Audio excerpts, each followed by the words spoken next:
I do like black cats. I'm not like that kind of superstitious. Yeah. I actually really, well, saying fucking falling out of a tree because of a love of cats. Yeah, but I do like black ones. I mean, my girlfriend's got black hair. I've always liked girls with black hair actually. Dark-haired girls with eyeliners. And black cats remind me of them. That's why I really like black cats. It's just how I feel. I guess you get flashes. Yeah. You know, flashes. But it makes it more interesting. Yeah. I think. So would you say you need to be in like a sort of certain state in order to create something artistic? Oh yeah. I mean, sometimes I feel musical. Yeah. And other times I feel like filming or writing. Yeah. So it's like, kind of like whenever inspiration takes you. I think that's the whole point of being an artist is like you kind of like free falling in a way. Yeah. And you're just letting the moment kind of like grab you. Yeah. And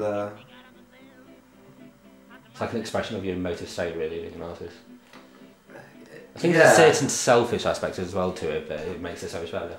Well, you have to I think the whole point of like being, I don't know, maybe like everyone is to like leave the world better than when you like entered it. Yeah. In a way. Yeah. But well, I don't know. When you're an artist, it's like you're putting yourself up for grabs. Yeah. Almost. You do have a responsibility to yourself mainly. Yeah. I mean, I don't believe in like pleasing people. I mean, I'm not going to make any money on Black Biscuit. I'm not. I know the type of film I'm making. I mean, I could make a pop film, but I've decided to make something like creative and artistic. Exactly. And I think something like that's worth a lot more. Because you're being more truthful to yourself. Well, not just that. You're showing something different, aren't you? Yeah. You're showing something different to the world. I mean, how many movies are in like Showcase that look the same? Loads. That the theme's like slightly tweaked. Yeah. You have to put yourself out there and create something new.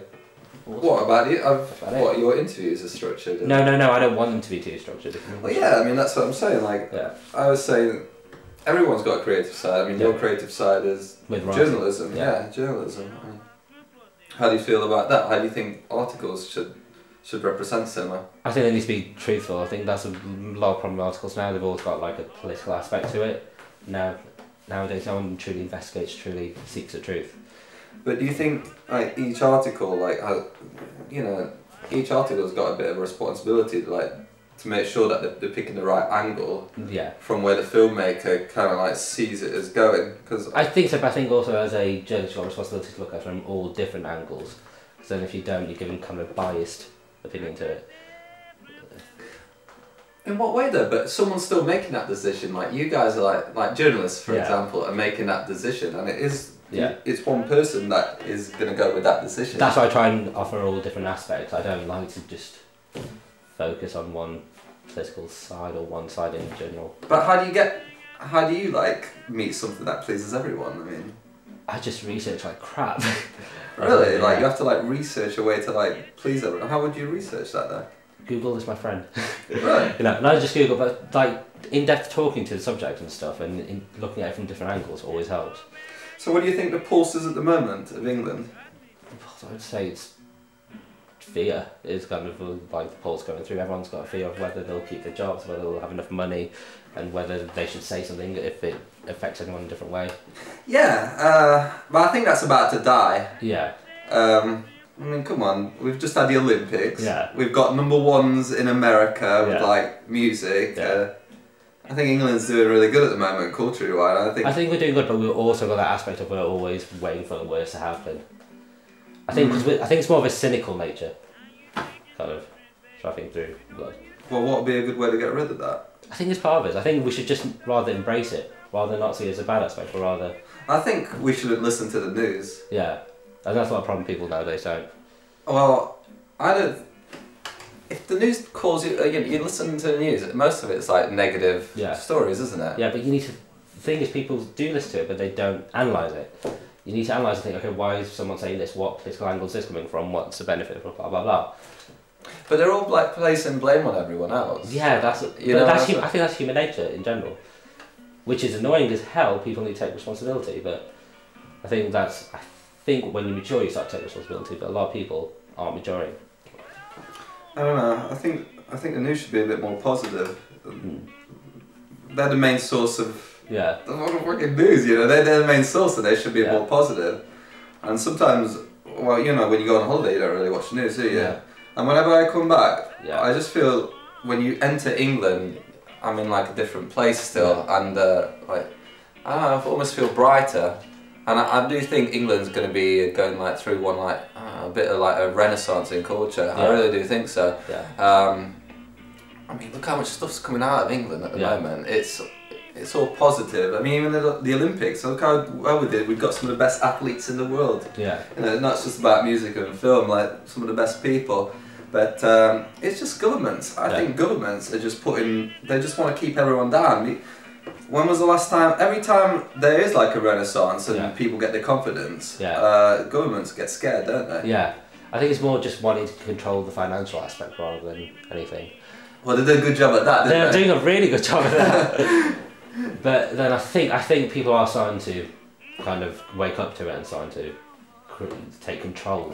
I think the best way they can take control is by being creative and questioning the world around them through different mediums, of film, writing, music, or whatever, or just talking shit. Well, yeah, that's why like things like YouTube and like Dailymotion and Vimeo, they're really great. Because you don't need the news anymore. You can just... You can be your own producer, you can be your own distributor. Well, that is the future, isn't it? I mean, YouTube, how old is YouTube? It's just less than 5 years old. Yeah, I'm kind of worried that they'd ban it, you know that? Yeah. I think they're starting to, like, since Google brought, I think they're starting to be a bit more control of it, which is a bit, but... The commercials are putting me off. Yeah, especially on mobile now, there's commercials. I bet it's like 10 times worse. Every single video has a commercial now. And they come up on the side and you can't turn them off either. Yeah, that's what I'm talking about. It's like, but imagine if YouTube didn't last anymore. And the other thing I'm a bit worried about is emails. Yeah. Like charging, I don't know, 10p an email. Yeah. Or something like that. I'm actually surprised we haven't been stranglehold. So I don't think they'd be able to get away with that. With the fact that it helps in the commercial way, like with businesses, I don't imagine. Do you think there's a country that does that? I don't know. I don't think there is. I bet there's probably definitely countries that search people's emails and read them, like North Korea or other places. But yeah, that'd be interesting. I wonder, like China, like places like that. I don't think they could get away with charging you per email. They'd make a lot of money on it. They'd make a lot of money, but I'd cripple a lot of businesses as well. And I don't think they would do that to do that. And like marijuana, I'm surprised that isn't legal yet. I'm actually quite surprised about that. It's just stupid. It's just... California have made the right choice. Yeah. Oh yeah, it's medicinal purposes now over there, isn't it? But it just feels like it's just an excuse. Oh yeah, it's medicinal. Just legalise it for God's sake. They should ban alcohol. Yeah. Alcohol's a lot worse for your like brain cells than weed. It's just like crappy advertising from thought-provoking from the '60s still left over about how marijuana is dangerous, but it's really not. Yeah, I mean, I don't think you could make a film on alcohol either. No. It'd be interesting, put it like that, but I think a film on like weed or even like LSD would look a lot better than alcohol. Yeah. I guess that proves its worth right there.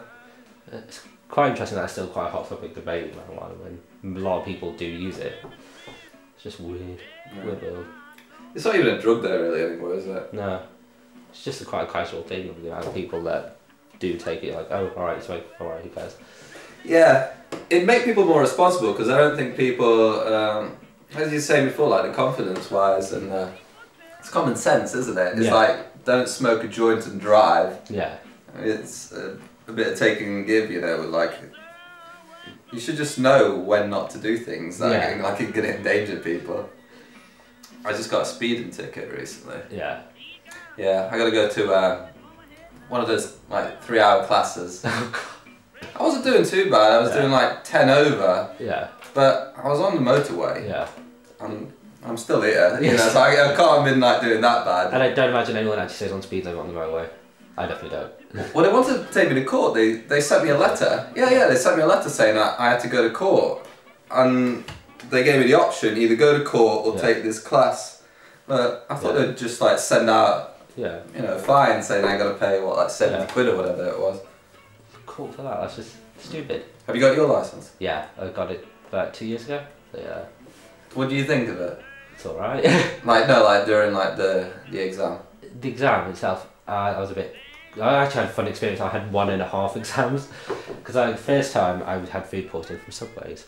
So I went there, I was driving, he's like, oh, you look a bit green. I went, I'm fine, I've got a bit of food poisoning. Halfway through my test, he made me stop, get out and go back to the driving centre. And I was passed as well. Did you throw up or anything?